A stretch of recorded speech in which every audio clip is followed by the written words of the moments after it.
वरिष्ठ प्रशासनिक अधिकारी श्रीमती सुजाता राउत आज विजु जनता दल विधिवत भाव में आमर दलर सभापति माननीय पूर्वतन मुख्यमंत्री नवीन पट्टनायक उपस्थित में जोगदेले दलर समस्त वरिष्ठ नेतृवृंद उपस्थित थिले एवं श्रीमती राउत दल एवं ओडिशावासी सेवा जारी रखिबार प्रतिश्रुति देले आमे समस्ते तांको दल को स्वागत करुचु एवं समस्ते उत्साहित विजु जनता दल आहुरी जेते विरोधी भूमिका जो भाव में निर्वाह करुची आगामी दिन में आहुरी आमर कार्यक्रम तीव्रतर हब एवं दल आगु को बढ़ुची अपर पक्षरे शासक दलर लोकप्रियता ह्रास पाई शासक दल ओडिशावासी को न्याय दबारे संपूर्ण विफल होइथिबारु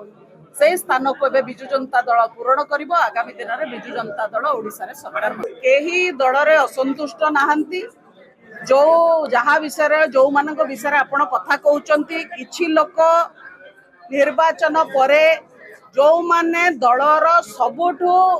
बड़ बड़ पद पदवी रे थिले दलठु बहुत प्रकार रो फायदा पाइचंती किछि पूर्वतन सांसद किछि पूर्वतन विधायक नेता ना भी नहीं पारिबी किंतु नेबी नहीं जो माने विजु जनता दलर सब फायदा पाइथिले से भली किछि लोक विजु जनता दल छाड़ी गले क्षमतार केवल रहिबा पई कि विजु जनता दल सहित क्षमतार थिले एबे भारतीय जनता पार्टी सहित क्षमता लोभरे जाइचंती से माने ना दल प्रेमी ना ओडिशावासी सेवा करिया पई से माने आगु को आसीथिले तो से भली लोक असंतुष्ट हेले न हेले किछि फरक पडुनी ओडिशावासी को कि हम दल को मध्य कोनोसी फरक पडुनी दल भितरे समस्ते एक अछंती दल भितरे उत्साह अछि एवं ए समय रे दल रे जे भी योगदान करिवो तांको आमे स्वागत करिवो आगो को विजु जनता दलर बड़ काम करिवार अछि 2029 रे विजु जनता दल को ओडिसा रे सरकार करिवार अछि।